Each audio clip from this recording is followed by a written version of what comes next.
Project Hail Mary is een van die grootste onlangse wetenskapfiksie fenomene. Dis super vermaaklik. Ryan Gosling is nommerpas as 'n wetenskaponderwyser wat na 'n planeet reis om die son te red, want stadig aan begin die son sy krag verloor.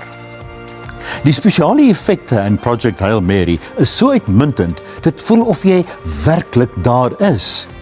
Professor Grace kry 'n alien maatjie op pad om sy sending te voltooi. En een van die boodskappe is, maak nie saak hoe verskillend ons is nie, ons kan almal vriende maak. Maar dis Gosling se spel, die buitengewone reis waarop kykers geneem word en die son wat krag verloor, wat van Project Hail Mary 'n meesterstuk maak, wat jy vertroetel. Kyk beslis, selfs al was jy 5 jaar laas in 'n fliek.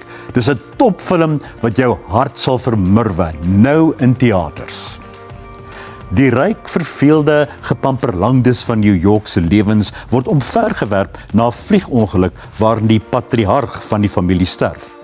Dan dwing die ma, 'n briljante Michelle Pfeiffer, die gesin na sy berghut om weer familiebande te smee in The Madison. Net die asemrowende natuurskoon, die berge en die rivier, die uiteenlopende groep mense wat mekaar probeer vind, sal jou meevoer na 'n ander wêreld met karakters baie interessanter as meeste mense se families met erger probleme.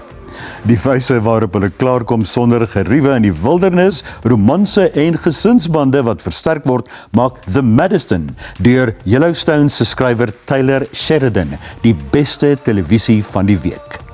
The Madison is nou op DStv Catch-up en Mnet. Kyk daarna. Jy kan hierdie resensies op Ontbytsake se webtuiste lees. Volgende week 'n plaaslike dokkie, The People vs VBS en The Copenhagen Test. Dan gesels ons weer.